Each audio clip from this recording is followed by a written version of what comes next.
क्या हाल चाल बच्चों। हाउस योर स्टडी, कैसी चल रही है आपकी पढ़ाई। चलिए, आज हम लोग क्लास 8 के फर्स्ट टॉपिक को उठाए थे, जहाँ पर हम लोगों ने फूड प्रोडक्शन को समझा था। और आज बच्चों हम लोग चलते हैं फूड रिवॉल्यूशन को समझते हैं। This is the second part of the your biology chapter, including class 8 with crop production and management. Then बच्चों आज हम लोग फूड रिवॉल्यूशन को समझते हैं। देखो हुआ था क्या, जैसे जैसे जनसंख्या बढ़ती गई, पॉपुलेशन बढ़ता गया, खाने की कमियों में भी हम लोगों को दिक्कत होने लगी। तो बहुत सारे ऐसे साइंटिस्ट आए जिन्होंने अलग अलग तरह के एक्सपेरिमेंट कर हमारे खाद्यान्नों को यानी फूड को बढ़ाने का कैपेसिटी डाला। तो इन्हीं में आज हम स्टडी करने वाले हैं फूड रेगुलेशंस को। इससे पहले छोटी सी जानकारी बच्चों, 16 अक्टूबर as a world food day के नाम से जाना जाता है ना, ये याद रखना बच्चों। 16 October is reminding as the world food day. तो क्या है ये फूड रिवॉल्यूशन? देखो बच्चों, फूड रिवॉल्यूशन है ये कि the great improvement in the production of food grains अनाज के बारे में बोल रहा हूं, food grains and other agriculture product. Then बच्चों समझ गए होंगे आप ये। तो इस तरह के रिवॉल्यूशन जो क्रांति हुई है हमारे देश में या पूरे वर्ल्ड में, इसको फूड रेवोल्यूशन के नाम से जाना गया है। तो इसमें क्या था कि great improvement in the production of food grains, अनाज जो कि हम लोग खाते हैं, ईडेबल करते हैं।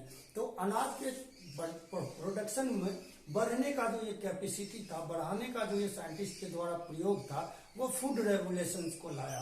तो ये फूड रेगुलेशंस बहुत तरह से हुए, जैसे ग्रीन रेगुलेशंस हुआ, व्हाइट रेगुलेशंस हुए, सिल्वर रेगुलेशंस हुआ। तो इस तरह सभी रेगुलेशंस जो है हमारे जो इंसान है, जो पॉपुलेशन जहाँ पे अधिक हो रही है, खाने पीने की कमी हो रही है, तो वहां पर बढ़ाने के लिए इस तरह के रिवॉल्यूशंस का बच्चों यूज किया जाता है। आइए इसी से रिलेटेड पहला फूड रिवॉल्यूशन पढ़ते हैं हम, that is called green regulations. बच्चों ग्रीन रेगुलेशंस नाम तो सुना ही होगा, LUTION। देखिए बच्चों क्या हुआ, इसको हिंदी में हम लोग बोलते हैं हरित क्रांति। रिवॉल्यूशन मीन्स क्रांति, ग्रीन मीन्स हरा, है ना। तो ग्रीन रेगुलेशंस को देने वाले जो थे वर्ल्ड रेगुलेटरी के बेस पर नॉर्मन ई बर्लॉग थे। ये मैक्सिको के थे। इन्होंने क्या किया था, मैक्सिकन प्रजाति के वीट को लाया हमारे Indian scientist, Indian father of green revolutions MS Swaminathan. इन्होंने दोनों ने मिलकर मैक्सिकन वीट के प्रजाति और इंडियन वीट के प्रजाति को आपस में हाइब्रिडाइज्ड किया, यानी क्रॉस करवाया। और इनको जो फसल मिली वह छोटा और कम समय में जो है ज्यादा उपज वाला फसल मिला। जैसे अगर एक कट्ठे में हमको 30 क्विंटल अनाज होती थी, तो अब वही एक कट्ठे में हमें 50 क्विंटल के अप्रोक्सीमेटली अनाज आने लगा। तो ये बच्चों थे ग्रीन रेवोल्यूशंस का मेन थिंग, जहां पे हाइब्रिडाइजेशन टेक्निक को लगाया गया।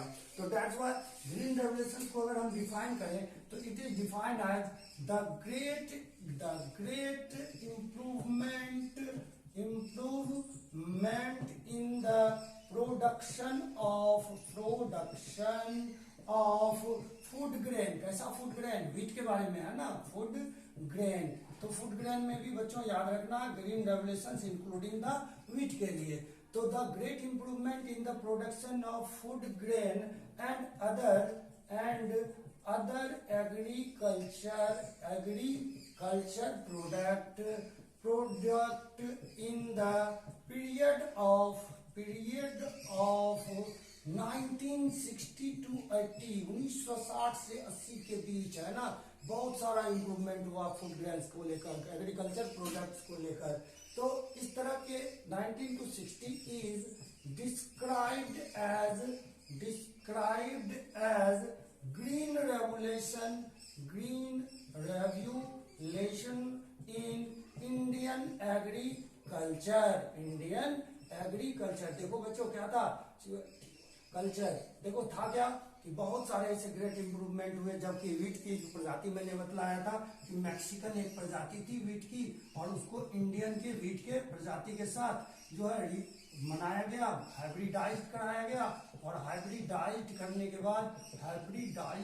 के बाद बच्चों इसको नए फसल मिले जो कि ड्वार्फ था, यानी बोना था, कम समय में पकने वाला फसल था। और ये फसल मिलकर क्या करते थे कि कम समय में कम क्षेत्र में भी ज्यादा से ज्यादा फसल उत्पादन होते थे। तो इस तरह ग्रीन रेवोल्यूशन जो है आपको great increment of food grain including the wheat, rice में भी हुआ था बच्चों, राइस के भी क्षेत्र में हुई थी। जैसे हम पहले तो जान लें कि father of Indian green revolution ये कौन थे, हमारे देश के MS स्वामीनाथन, ये थे।